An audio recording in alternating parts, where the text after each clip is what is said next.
नमस्कार, मेरा नाम डॉक्टर अश्विनी बंसल है। मैं यहाँ चीफ हार्ट सर्जन हूँ Indus international hospital Derabassi Mohali में। ये वीडियो को बनाने का हमारा पर्पज़ है, जो हमारे पेशेंट्स जिनका ऑपरेशन हो चुका है, उनकी हार्ट की सर्जरी, बाईपास सर्जरी या वाल्व की सर्जरी हो चुकी है, उनके जो सवाल हैं, क्वेरीज़ हैं, उनको हम इस वीडियो के माध्यम से आंसर कर पाएँ। हमने कोशिश की है कि हम मैक्सिमम जो कॉमन क्वेरीज़ होती हैं उनको इस वीडियो के माध्यम से बता पाएँ।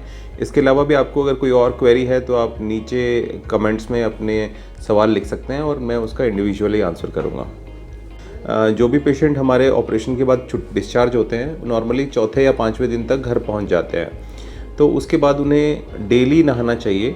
जो पट्टी हम लगा के भेजते हैं वो पट्टी निकाल के रोज़ वहाँ साबुन पानी से नहाना चाहिए। साबुन आप कोई भी यूज़ कर सकते हैं, कोई भी ऐसी कोई स्पेसिफिक ब्रांड की ज़रूरत नहीं है। डिटोल, लाइफबॉय, जो आप साबुन कॉमनली यूज़ करते हैं वो यूज़ कर सकते हैं। घर पे ड्रेसिंग की कोई ज़रूरत नहीं होती। अगर किसी को स्पेसिफिक ड्रेसिंग का ज़रूरत होता है तो हम पेशेंट को डिस्चार्ज के टाइम पे बताते हैं। वैसे जनरली कोई पेशेंट को ड्रेसिंग का ज़रूरत नहीं होता, ना ही कोई ऑइंटमेंट लगाने का ज़रूरत होता है। जस्ट साबुन पानी से रोज़ नहाना होता है। बात कि पेशेंट को 1 महीने तक, हार्ट का ऑपरेशन होने के 1 महीने तक सीधा सोना होता है। ऐसे सोने से जो बोन की हीलिंग होती है उसमें दिक्कत आती है, तो उन्हें 1 महीने तक सीधा सोना होता है। कुछ मरीजों को आदत होती है कि वो टेढ़ा ही सो पाते हैं, तो उनके लिए हम ऐसा ऑप्शन बताते हैं कि वो 2 तकिए लगा के ऐसे हल्का टेढ़ा होकर सो सकते हैं। बट जहाँ तक पॉसिबल हो, सीधा सोने से घाव जल्दी भरता है। एक हम ऑपरेशन के बाद में चेस्ट बाइंडर एडवाइस करते हैं पेशेंट को। वो सपोर्ट के लिए होता है, जो ब्रेस्ट बोन, सेंटर बोन होती है उसके लिए। ये चेस्ट बाइंडर आपको दिन में जब भी पेशेंट चलता फिरता है तब लगा के रखना है। रात को सोते समय उसको ढीला कर सकते हैं। हमारे सारे पेशेंट जिनका हार्ट का ऑपरेशन होता है वो घर के बाहर घूम फिर सकते हैं, पार्क में जा सकते हैं, धूप में बैठ सकते हैं। बहुत से पेशेंट्स की या उनके रिलेटिव्स की धारणा होती है कि ऑपरेशन के बाद वो एक कमरे में बिठा के रखते हैं, किसी से रिलेटिव से मिलने नहीं देते। ऐसी कोई ज़रूरत नहीं है, आप लोगों से मिल सकते हैं। बस इतना ध्यान रखें कि जिनसे आप मिल रहे हैं उनको बुखार खांसी ना हो। इसके अलावा हम ऑपरेशन के बाद में एक स्पायरोमीटर एडवाइस करते हैं। स्पायरोमीटर एक इंस्ट्रूमेंट जैसा होता है जिसके अंदर 3 बॉल होती हैं। उससे आप सांस की एक्सरसाइज हम ट्रेनिंग देते हैं उनको हर एक पेशेंट को ऑपरेशन से पहले ही। और आपको घर पे भी वो स्पायरोमीटर की एक्सरसाइज कंटिन्यू करनी है। हर घंटे करीब 50 बार वो एक्सरसाइज करें, दिन में 8 से 10 घंटे करें। इसके अलावा हम एक स्टीम इनहेलेशन के लिए एक एडवाइस करते हैं, यहाँ पे हॉस्पिटल में करवाते हैं। दिन में 2 से 3 बार वो स्टीम भाप लेने से फेफड़ों की रिकवरी जल्दी हो जाती है ऑपरेशन के बाद। हार्ट के ऑपरेशन के बाद कुछ पेशेंट्स का ये सवाल होता है मेरे से कि उनका घर दूसरी मंजिल पे, तीसरी मंजिल पे है, तो क्या वो सीढ़ियाँ चढ़ के घर तक जा सकते हैं? तो हम यहाँ पे ऑपरेशन के बाद ही उन्हें चलाना फिराना शुरू कर देते हैं दूसरे दिन से ही।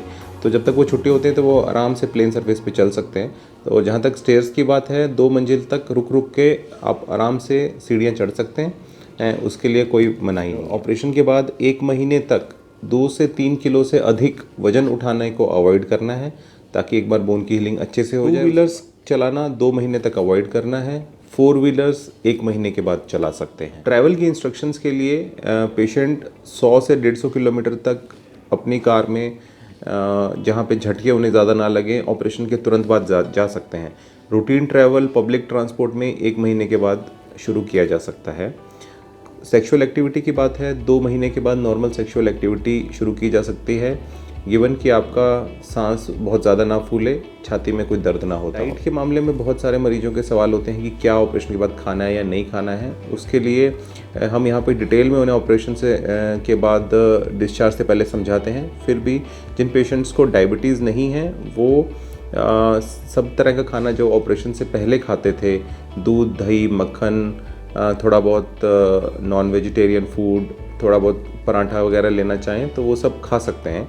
ज़्यादा ध्यान ये रखना है कि सलाद ज़्यादा लेना है, फ्रेश वेजिटेबल्स, फ्रूट्स ज़्यादा लेना है। बहुत ज़्यादा फ्राइड ऑयली चीज़ों को अवॉइड करना है कुछ दिन के लिए।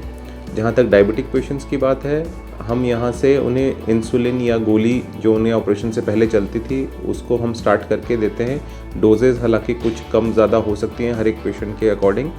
उन्हें अपनी शुगर का टारगेट 80 से 200 के बीच में रखना है शुगर के मरीजों को, और अपनी शुगर की वैल्यू अपने लोकल फिजिशियन जिनको वो ऑपरेशन से पहले दिखाते थे उनके साथ कंसल्ट करके अपनी शुगर की दवाइयों को एडजस्ट करता हूँ। मैं समझता हूँ कि इसके साथ मैंने आपके काफ़ी सवालों का जवाब दे दिया है। फिर भी आपको अगर कोई सवाल हो तो आप मुझसे इस वीडियो लिंक के थ्रू कांटेक्ट कर सकते हैं।